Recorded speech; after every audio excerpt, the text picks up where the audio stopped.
Welcome to the MLB Slate Breakdown. I'm Jason Gilbo. With me is Brent Hyden, back after a extended hiatus. I was out in Wyoming roaming with bears, and I could not get service, which I'm going to be honest, it was pretty nice. I'm kind of surprised you didn't come back with like a freaking like full length beard and like wearing flannel and all that kind of stuff, being out there in no man's land. It's a little too hot for flannel. I think I'd be dripping and pass out like 6 games in. Yeah, you'll be all right. Drink some water, shake it off. We're back with a 15-game slate. Pitching options on the slates, they're pretty clear cut. I will say it's relatively top heavy. There's a couple value options, but there are a ton of bad pitchers on this slate. There are a lot of bad pitchers on the slate. The entire slate is like really top heavy. I mean, you have like 10 like high price pitchers or something like that, and like freaking 20 something hitters that are like over 5K. So like the entire slate is top heavy. Yeah, it really is. Let's dive into this first game here. We got Washington and Pittsburgh, Jeremy Hellickson versus Joe Musgrove. Even some of the guys in this game where we usually go for some value, like they are priced up a little bit. A couple of the outfielders had big games last night. I don't mind taking some shots in this game. There are a couple attractive outfield options that I really like against both pitchers here. Yeah, I actually kind of have some interest in a few of the Washington bats against Musgrove just because they've been like really hot. Like if you haven't been paying attention, Washington's been putting up a lot of runs recently. Like I mean, last night's what they have like 6. Miami, they had like 10, 18, a couple like a 14-12 game. Like there's been some runs put up in these games, and of course Musgrove, a guy, not a lot of strikeouts to lefties, and that's going to be problematic whenever you have like Soto and Harper and Murphy and Eaton, and I guess Matt Wieters is projected to be back. Yeah, he is. Matt Wieters, he's 3-1. I don't hate the option. I'm never a huge Wieters guy, but like you said, Musgrove, a guy doesn't have a ton of strikeouts to lefties. The hard contact's up 36% this year. Like you said, these guys have just been rolling. I know Harper's been obviously in a little bit of a slump, but homered last night, and Soto's just a guy. I know his price is up, but I just feel like it's so hard not to just keep plug and play him. Like he's so consistent. He's been really freaking good since coming up, so I don't have any issues paying that price. I mean, he's got a 220 ISO, 384 WOBA against righties so far this season. It's pretty solid. Yeah, and Trey Turner's 5'4". He's been another guy that's heating up. Mark Reynolds got the price bump because he had 10 RBIs the other night. Yeah, I don't know if I'm going to chase that double dong Mark Reynolds game. No, Musgrove's pretty good again. Sorry, it's usually the lefties here, and I think there's probably a couple other options at shortstop I would rather pay up for over Turner here. Yeah, for sure. Pittsburgh side of things, Hellickson, it's the lefties here for me as well. I don't mind Gregory Polanco. He's been heating up his late. Price isn't too bad. He's 4-4. Colin Moran, 3-2 is an interesting third base option if you're paying up at pitching. Yeah, I kind of dig him here. You mentioned Polanco been heating up recently. So is Corey Dickerson. He's been pretty good recently as well. He's a guy, decent, numbers against right-handed pitching. But like over the last 2 weeks, Gregory Polanco, 359 ISO, 483 WOBA. Corey Dickerson, 216 ISO, 436 WOBA.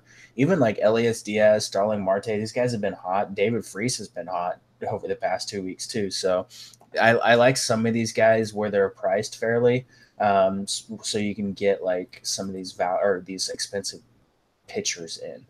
Yeah, because there are a couple of guys that are up there that I feel like you're probably going to get some exposure to tonight. And Polanco, real quick, I mean, off that changeup that Hellickson throws, 379 WOBA, 318 ISO. Yeah, he hits that pretty good. Yeah. Next game here, we got New York and Baltimore, Masahiro Tanaka, Andrew Kashner. Tanaka coming off the DL, dealing with leg issues, which is the reason why he went on. Strikeout spot here. I don't mind him in GPPs. As always, I kind of take caution with guys coming off the DL, even if it's just leg related. Yeah, I don't know. At that price on DraftKings, it is kind of tough to roll him. And I guess FanDuel's 9K too, so it's pretty much the same price cost across the industry. I don't know. He only threw like 69 pitches in his rehab start. Might be lucky if he goes 80, 85. Maybe they just let him loose and say, have fun. It is an interesting spot in tournaments against a Baltimore team that has been absolutely putrid, and they do strike out a lot against right-handed pitching. Most of that comes from Chris Davis, who has been on fire. Chris Davis has been on fire. He got tired of all the criticism. Yeah, I don't know. I don't know if I can trust Tanaka, especially not in cash games, but you can take shots in tournaments. Yeah, it's just GPPs because like I kind of just look at the rest of these guys in this 9K range. And I'm not too thrilled, and I'm wondering if like Rich Hill's going to be popular, which for some reason he usually is, and probably against the Padres he will be as well. And then around 11:15 Eastern, you get the tweets. Oh my God, I hate Dave Roberts, and he's pulled after 5 1/3. Fingernails, man, those hangnails, those curveballs. So I'm hoping Tanaka's low-owned enough. I like him in GPPs. A heavy right-handed lineup. He's got a 27% strikeout rate against righties this year. Does allow some home runs at times, but I'm willing to kind of take some shots in GPPs. I really don't have any interest in picking on him. No, I don't have a lot of interest in picking on him. The fly balls, I just noticed like 41% fly ball rate to righties this season. That is a little concerning. Jonathan Scope's a little bit interesting, I guess. Stands out. He doesn't have great contact rates against splitters, but a 400 ISO, 408 WOBA. Danny Valencia is interesting as well. Not great numbers against righties, but does hit that splitter pretty well. Yeah, I definitely won't say no to taking some shots because, like you said, I mean, 40% fly ball rate, the hard contact, just because he's throwing all that off-speed stuff. Yeah.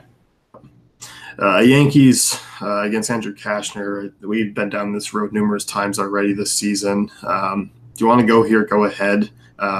You taking the same approach, going with some of these cheaper options? I will hit the cheaper end of things if I even get exposure here. I guess I will say Aaron Hicks has been extremely hot recently. I think he's been like, if you pull up like the last 2 weeks, I think he comes in as the top hitter over the last 2 weeks.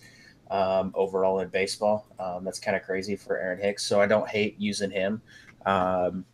He's projected to bat third, but hopefully hopefully they just put him lead off or something because that'd be awesome, and throw Brett Gardner on the DL. Hey, Gardner's been hitting the ball well, man. What did he get, like 2 hits over the last 10 days? He homered last night. Oh, there we go. He's going all Chris Davis on us. Hold on. Yeah, he's got a couple homers of late, 4 extra base hits over his last 10 games. Oh, well, there you go. I'm still not paying $4,500 for him. I like the Gregorius. 4.5 is a reasonable price. Andujar, Greg Bird, some of these 4, 5, 6 guys are interesting. Those would be the guys I'm looking at here. Just I don't find myself paying like over $5,500 for players. No, I don't either. Neil Walker is a little bit interesting. Not very good numbers against right-handed pitching this season. Just a 253 WOBA, 259 WOBA. But against sinkers, he actually hits that pitch really, really well. 406 WOBA, 242 ISO, and only a 40% ground ball rate. He's actually been hitting the ball decently of late, and is only 3,200 on DraftKings. So interesting value bet here, and a good park for lefties. Yeah, second base eligible as well if you're not looking at using it first. Yeah. So, moving on here, Detroit and Tampa. This game was a shootout yesterday, but not a place I'm really looking to go to for anything here. Although I don't mind like 1 or 2 Rays bats. Yeah, I don't mind a couple of Rays bats, but on the flip side, I think Matt Boyd is someone you can still consider in tournaments. Has not been very good recently. Really, really, really, really bad recently, actually. Outside of that Toronto start where he still gave up 3 runs but struck out 7. But just because there is some strikeout upside, I think, for him in this spot against a team that's striking out like 28% of the time against lefties. So in tournaments, I think you can take a shot on him. But on the flip side, I think a couple of these bats are a little bit interesting against him. Like I kind of like Kevin Kiermaier and Jake Bauers, a couple of lefties against Boyd because he is giving up a 207 ISO to lefties this season. Yeah, we've seen Bowers. I mean, obviously small sample size coming into the league, but it's just shown monster power against lefties and hard contact. I mean, 50% and the 79% contact rate overall, pretty solid for him. Yeah, and is he? I know what's his price over on DraftKings? 4,200. That's not terrible. What's his price on FanDuel? Especially in a spot where no one's going to go either. Yeah, 3,100 on FanDuel. That's really appealing at that price. Yeah, it definitely is. And like Wilson Ramos, I don't mind. Been crushing lefties this year. 393 WOBA, 241 ISO. Even a Daniel Robertson as a middle infielder for a cheap option, I projected to hit third. Like he's someone to consider here. Yeah, Robertson, Ramos, Crone. Like if I was doing it, like if you wanted like a 4-man stack, I would probably go Robertson, Ramos, Crone, Bowers. And that shouldn't cost you, especially like on a site like FanDuel, that will not cost you very much at all. No, and you can definitely pay up in pitching, and you're going to be contrarian here because 15 games, no one's going to head to the Trop for anything. No. So, you mentioned Boyd though, like you said, he throws that slider a lot. That's the only thing that's always enticing, just whether it's on or off. Yeah, and it's been a lot more off recently than it has been on. Yeah, well, we continuously talked how he keeps doing it, and now we finally have hit the wall. Yep. So, Detroit side, I don't want any part of it. I just feel like there's better ways to go. I'm not doing these Rays bullpen games here. No, I won't mess with it either. Cincinnati, Cleveland, you got Trevor Bauer, your most expensive pitching option. Take on Sal Romano. Cleveland, huge letdown last night in a good spot against Escafani. I don't mind going back to the well here against Romano. Yeah, they made it in my stacking article. I think they're one of my favorite stacks on the night just because Romano has been, bad recently. Like, it has not been good for Romano. Like he's bad against lefties, bad against righties. This is a really good spot for them and a good park. I'm definitely hoping that they can get off the schneid here. Yeah, I'm with you. Guy who throws that sinker a lot, 60% of the time. Not a good ground ball rate on it. And you got a lot of guys that just hit that sinker extremely well, basically just top to bottom. I like the cheap guys like Alonso. I don't mind Kipnis. Lindor and Ramirez are very pricey. So I'm probably going to be limiting my exposure to kind of the back half and middle half of this lineup. Yeah, a lot of these guys are pricey. Michael Brantley, I think, is one of my favorite options just because that contact rate, like 97% against sinkers, really, really good. 350 WOBA, 40.5% hard contact rate. So I like him. But you mentioned Yonder Alonso. I really, really like him in the spot as a cheaper way to get exposure. And then Jason Kipnis, homered last night, had a kid, and is still fairly cheap across the industry. So if you want to pay up for the Lindors and the Ramirez, you definitely can. Like, I would not say to fade those guys because, like, especially like Ramirez has been freaking ridiculous over the past couple of weeks. But I definitely don't hate the cheaper options here. Thoughts on Bauer here? He is the most expensive. He's 13.6. You do have Verlander for 300 less. Bauer's just been phenomenal this year. I mean, the strikeouts have been there, and relatively, we don't say this, but the consistency has just it's been there for Bauer. He's been one of the best pitchers in the AL this year. Yeah, I'm a little concerned. Like, obviously, the strikeouts, there is some strikeout potential there for him, but like this offense is only striking out like 20% of the time against righties this season. They're like the fourth best offense in baseball over the last 2 weeks. They've been really hot. I do have some concerns, but I still feel like if you're paying up, then Bauer is still a great option. I don't know if I'd roll him in cash, but in tournaments, I think he still has plenty of upside. I think Verlander's the cash game play if you're looking for out of those two, because outside of that, it gets a little bit tricky. So, yeah. No interest in Cincinnati bats here. I personally won't be taking any. But if you wanted to maybe try to be a little contrarian, even though I don't know that you really need to on a 15-game slate, maybe someone like Schebler, that'd be about it. Next one here, we got Texas and Boston. Hector Velasquez take on Giovanni Gallardo. Boston, do we need to dive in here? I mean, I put him in my stacking article. If you want to pay for him, pay for him. It's pretty much what it comes down to. Like, Giovanni Gallardo is like 400 years old and should not be in the majors. I mean, the dude's given up at least 3 earned runs in 4 straight games, four earned runs against Minnesota, 5 against Colorado. Like, he's just bad. So just play Boston. Yeah, I feel like you can attack 1 through 9 here. Mitch Moreland 4-4 is a reasonable price. Brock Holt always a decent infield option at 3-4. Devers climbing up in price, but he's been heating up as well. And like even a JBJ, if you want to get contrarian, like it's 1 through 9. Just go ahead.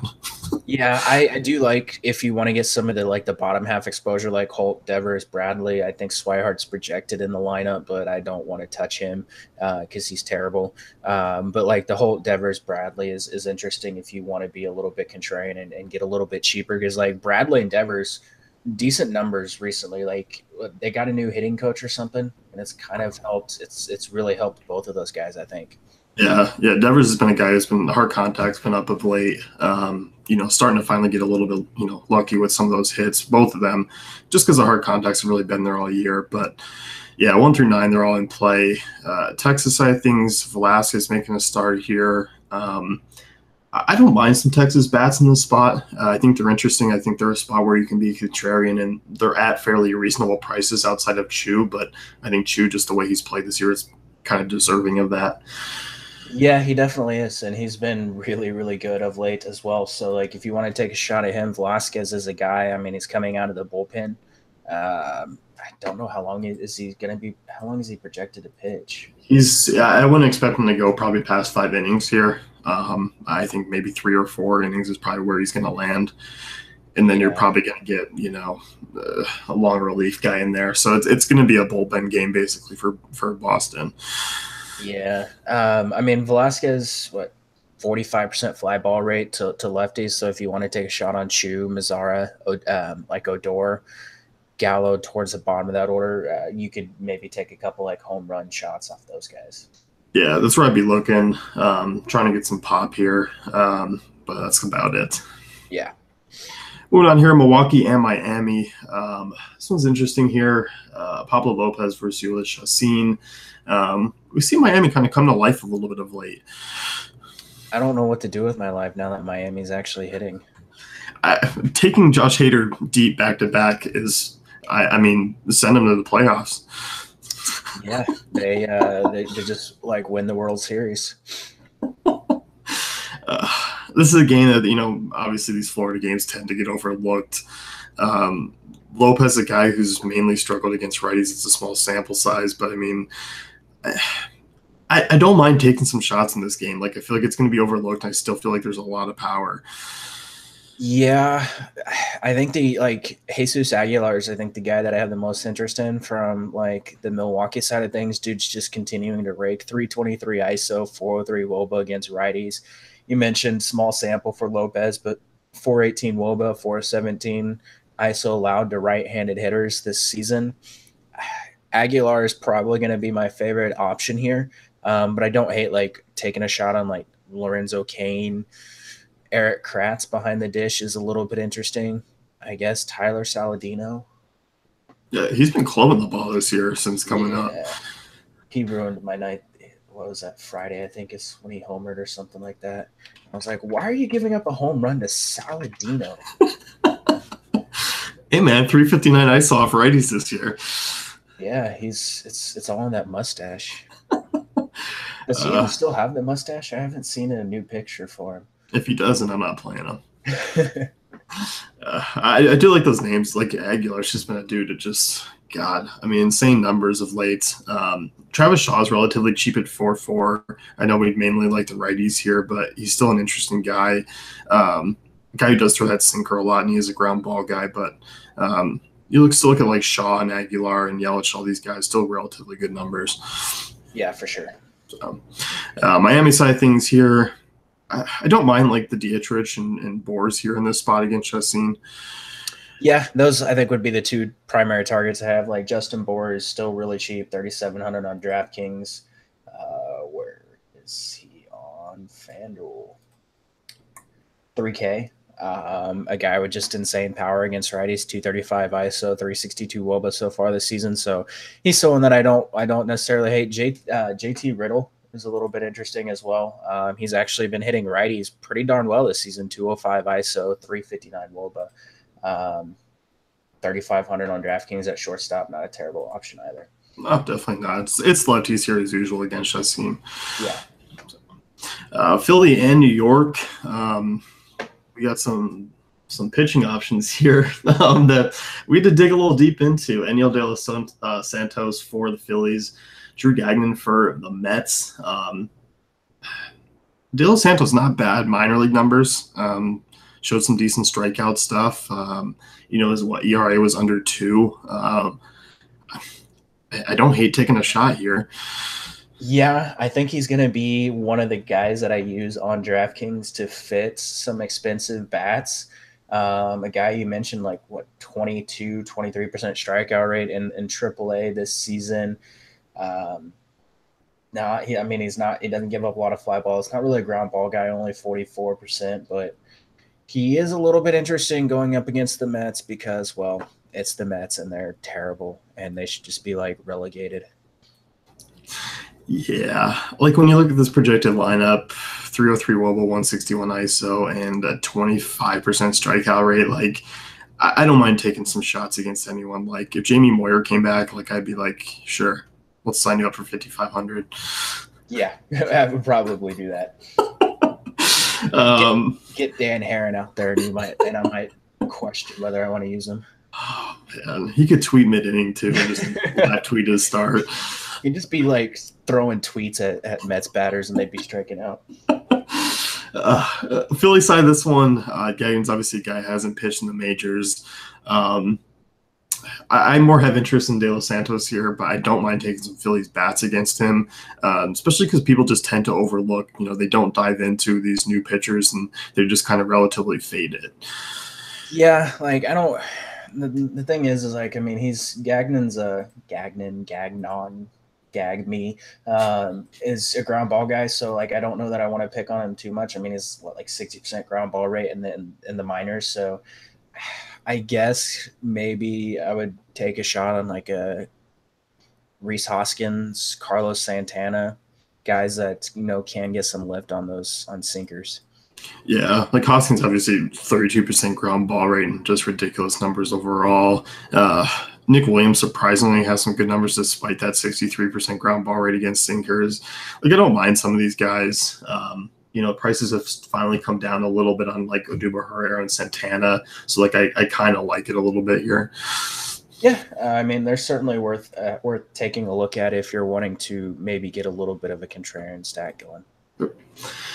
This one you got Toronto and Atlanta, Julio Teheran versus Marcus Stroman. No interest in either of those pitchers here. No, I don't think I'm going to do that. The Stroman resurgence was not real.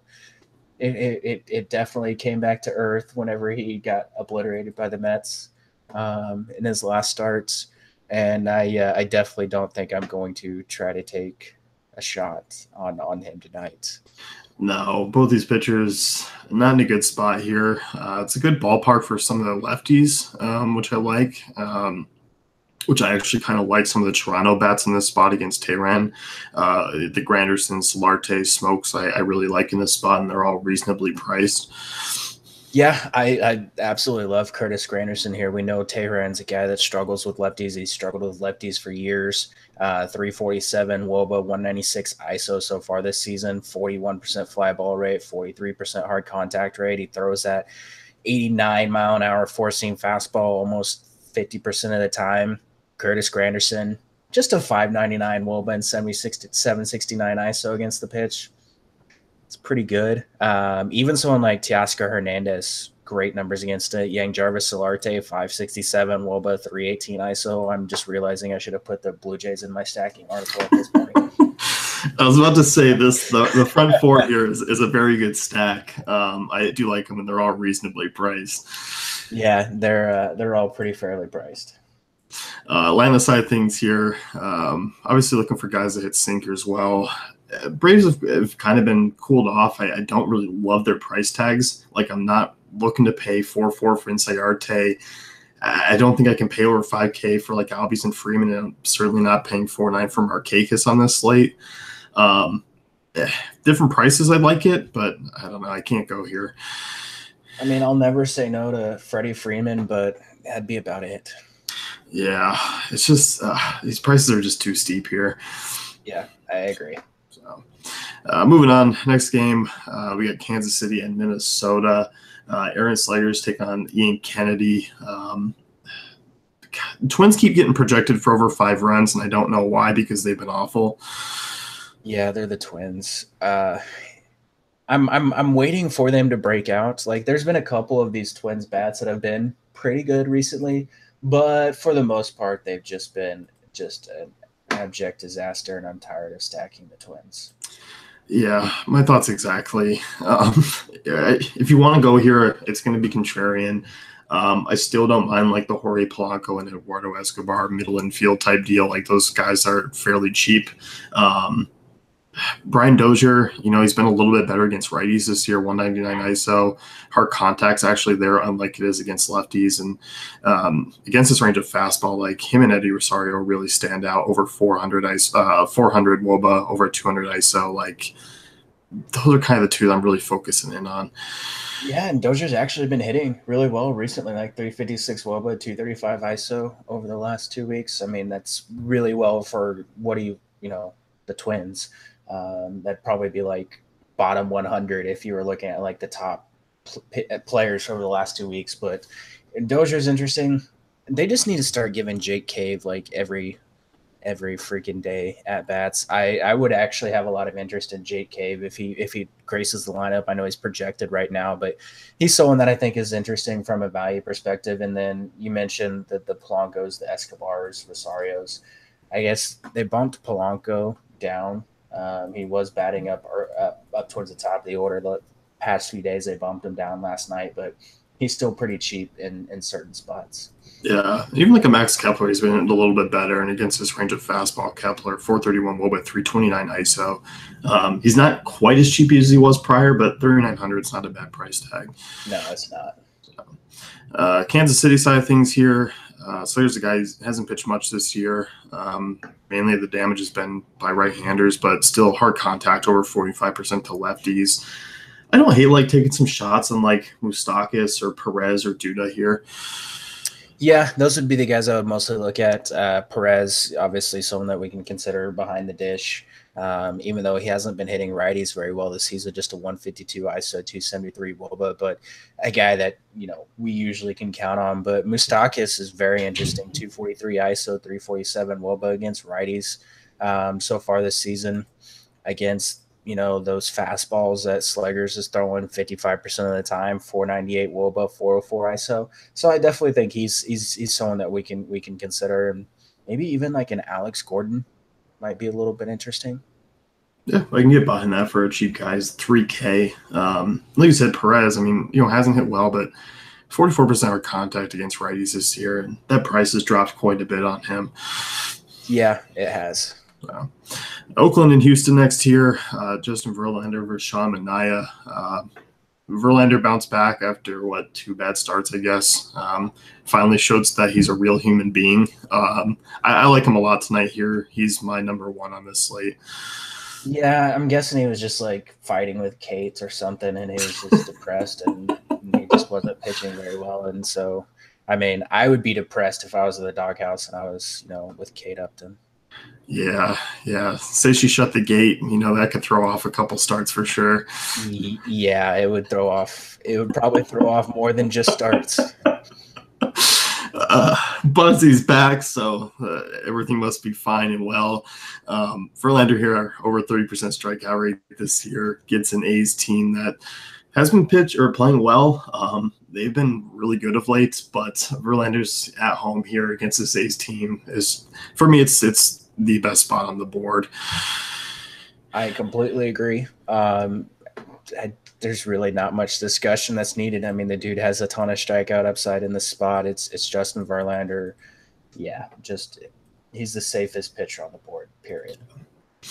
Let's move to the other side here. Sean Manaea. I'm not exactly looking to go completely after him, although I do like Evan Gattis at that price, 4-2 behind the dish. Just find these guys a little bit too pricey for me here. Yeah, I don't want to pick on him too much. You mentioned Gaddis, a guy, beard power continues to crush the ball. Um, Pulling it up right now. I know Bregman. Bregman's been absolutely on fire Yes. recently too. He's got a 423 ISO and a 523 WOBA over the last 2 weeks, and against lefties, 279 ISO, 417 WOBA. So like he's the one that I think you could get like maybe some one-off exposure to, like I said, Bregman and Gaddis, and that'd probably be it for me.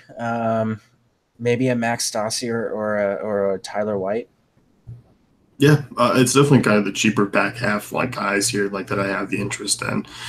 Yeah, for sure. So moving on here, we got St. Louis and Chicago. Miles Michaelis take on Dylan Covey. A couple of questionable guys in this one: Tommy Pham, Yadier Molina, Avisel Garcia. So I guess some notable names to keep an eye on when lineups do come out here. Any interest in Michaelis here at 9,900? Not at that price, no. If Yeah, it was cheaper, I would say yes. I know it's the White Sox, and I know they strike out a ton. I mean, what 23% against right-handed pitching this season, but he just there's I don't really see any upside out of him. And I remember the last time we said this, it was what against the Royals, and he came out and put up like 44 DraftKings points. So you can just ignore everything I just said and just roll him out because I said he doesn't have upside. if he was like in the 8Ks, like 85, 8,800, like I'd be okay with using him here. 99 is just steep. Um, then again, there's not a lot below him that I really like anyway. Like if you want to, it's fine. It's just him on the road too. He drops off a little bit. He's not as good as he is in Busch Stadium. Yeah, he's 8,600 on FanDuel, so maybe take a shot there. Yeah, I don't hate it, and I don't like even tonight. I don't feel like you necessarily have to cram in cores either. So No, like I'm not like okay with just using him and just trying to get another bat or two. yeah. So then again, I don't have any interest picking on him either. I would say Avisel Garcia if he makes the lineup, just because he's been absolutely insane, and I will continue to play him until like he just stops being awesome, and he's still only 3,400 on FanDuel. Yeah, Yeah. St. Louis side, I know you have him in your stacking article, although I think you're probably just wishing you replaced him with the Jays. I'm starting to. Unfortunately, like half this lineup is questionable. Tommy Pham and Yadier Molina are both day to day. Although I don't necessarily know that Tommy Pham being day to day is that terrible of a thing, considering how bad he's been for the majority of the season. Um, I still have interest though. Like Matt Carpenter's still one of the hottest hitters in baseball of late, and Dylan Covey is really bad. Like he's battling to be like the worst pitcher on the slate, and that's saying a lot considering Giovanni Garredo is out there. It's true. A lot of these guys, they do hit sinkers relatively well.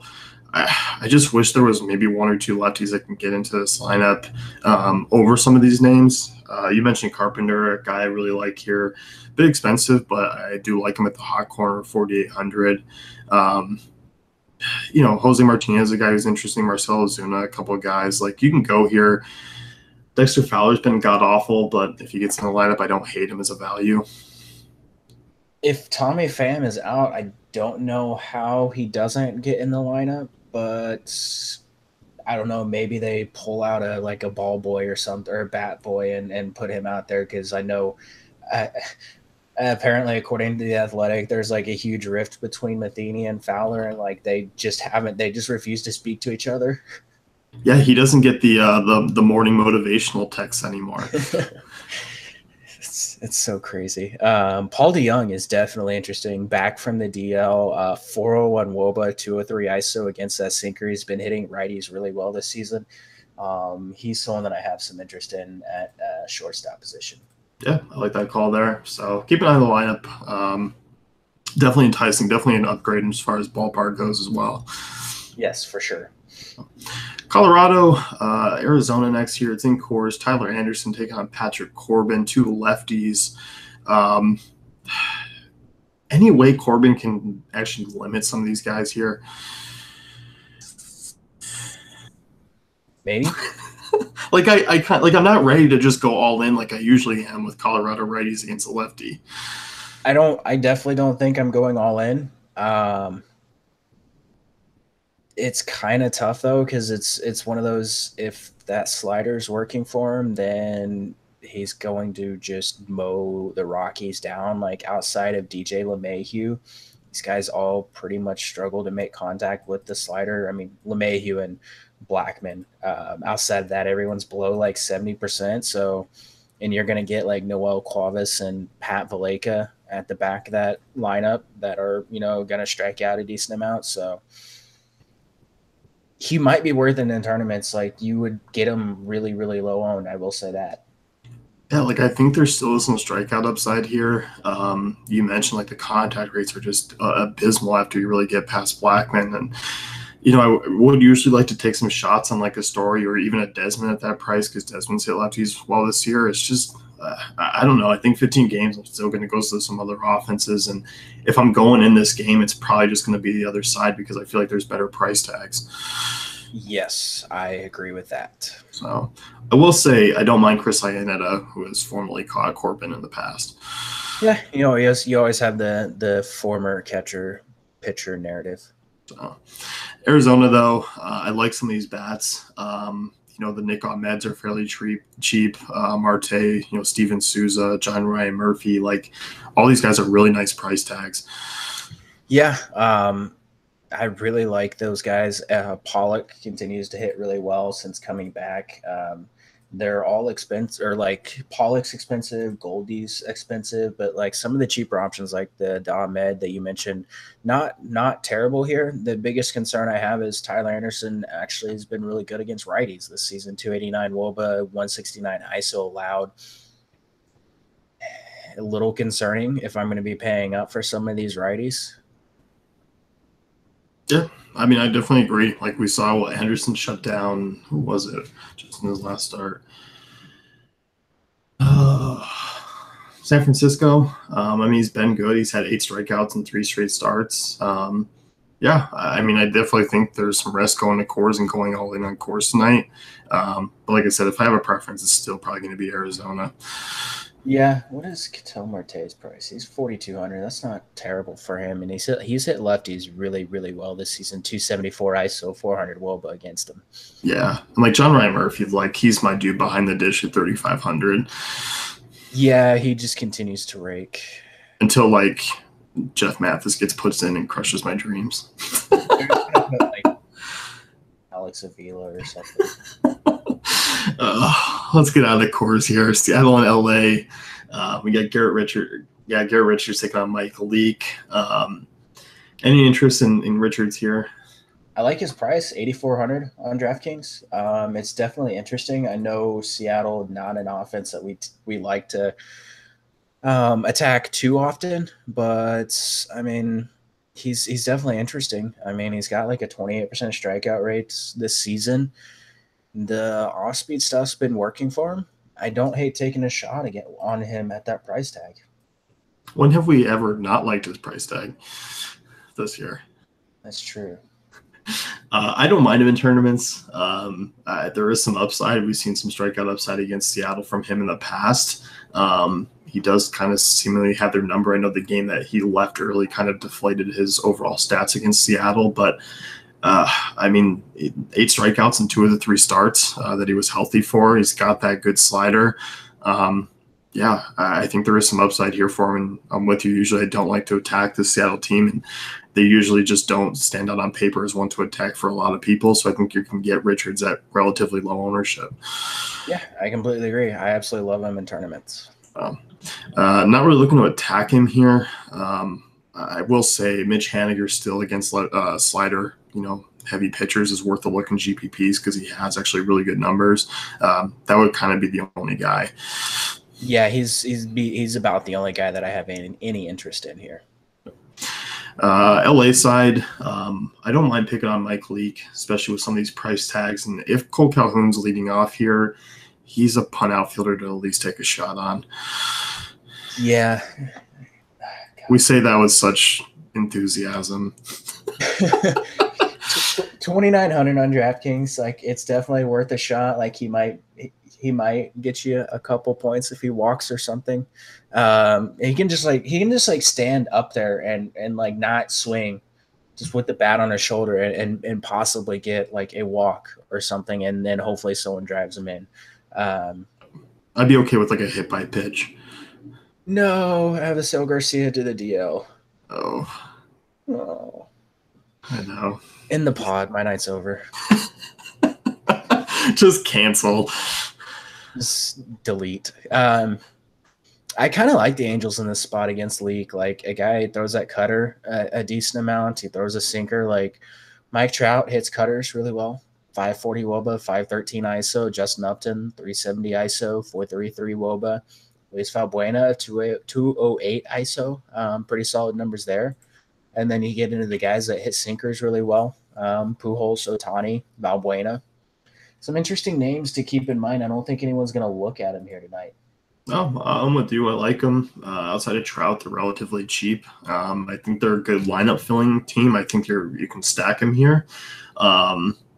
I'm probably going to be looking to just kind of use them as lineup fillers. Maybe plugging in a Calhoun here or there. Upton if I got the price. If Ohtani finds his way in the lineup, I like him at 4-3. Yeah, there's definitely some upside here. Valbuena's 2K on FanDuel. Yeah, so if you need some punts. I realize he hasn't put up any fantasy points in like 2 weeks, but he's like 2K on FanDuel. Okay, he put up 25 fantasy points on the 4th of July. So there you go. 4th of July Valbuena. He's due, as they say, because that's a measurable thing in baseball. It is. He's due. If you're 0 for 60, you're due. Yes. Dodgers Padres next year. Eric Lauer taking on Rich Hill. We kind of joked around about Rich Hill. I still don't play the guy.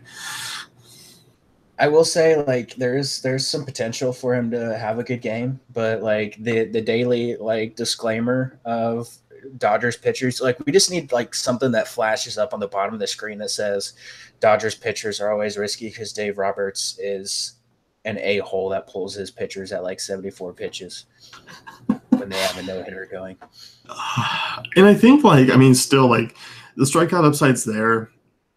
But there's also some guys that I feel like could get to him. Like Will Myers has absolutely been on a tear. Was he at like 6 homers in his last 3 or 4 games or something like that? Hunter Renfroe's got some power. Villanueva, obviously. I feel like there's a couple guys, Margot, I don't hate him either leading off. He's got good hard contact and contact numbers against lefties. There's a spot where Hill could still kind of get beat up a little bit. Yeah, I mean, Hill is giving up to righties this season, 378 WOBA, 266 ISO. This is a very right-handed heavy lineup, and I just pulled up the last 2 weeks for the San Diego Padres, and this is absolutely hilarious. You have Will Myers, who has a 529 WOBA, 511 ISO, and a 243 WRC plus. Second on the team is Hunter Renfroe, 262 WOBA, 162 ISO, 65 WRC plus. Oh, man. So bad. Oh God. That's like going from Mike Trout to Chris Davis. Basically. Yeah, that's not good. I still don't take it. I don't mind these guys as one-offs and GPPs. That's how I'd use them. And they're the reasons why I'm not super high on Hill. Yeah, I definitely I like Will Myers in this spot. Obviously, you mentioned been absolutely on fire. I will still take a shot on Hunter Renfroe, 203 ISO, 346 WOBA against righties this season. There are definitely some guys that I'm willing to take a shot on, especially if Hill's curveball isn't really working for him. That could definitely be problematic if he's going to have to rely on that low velocity fastball that he throws, because Renfroe and Margot and Myers and Villanueva all hit that pitch really well. Yeah, so feel free. Dodgers side things here. We got the lefty on the mound, Lauer, 32 WOBA, 185 ISO, 41% hard contact to righties this year. Some of these bats are fairly cheap. The Chris Taylors, the Kike Hernandez, the Justin Turners. Matt Kemp seemingly just doesn't really rise in price despite how good he's been this year. I like all these names here. Yeah, and a few of these guys have been hot recently. Over the past 30 days, you have some guys that have been hitting the ball really well. But you mentioned Kike Hernandez, obviously your guy that you're hoping does damage in the first 3 innings before Eric Lauer gets knocked out. But Justin Turner, 415 Woba against lefties this season. Max Muncy, screw you, regression people. If he makes the lineup, is still interesting because he's been absolutely raking against lefties this season. But Kemp, all these guys are in really, really good spots. Yeah, I like the Dodgers. I like them as a stack here. Last game of the night, Chicago and San Francisco. Derek Collin taking out Jose Quintana. 2 lefties on the hill. I don't hate this game as far as taking maybe some 1-offs or 2-offs here. Is it Holland? It's Cueto, right? Cueto. Yeah, all right.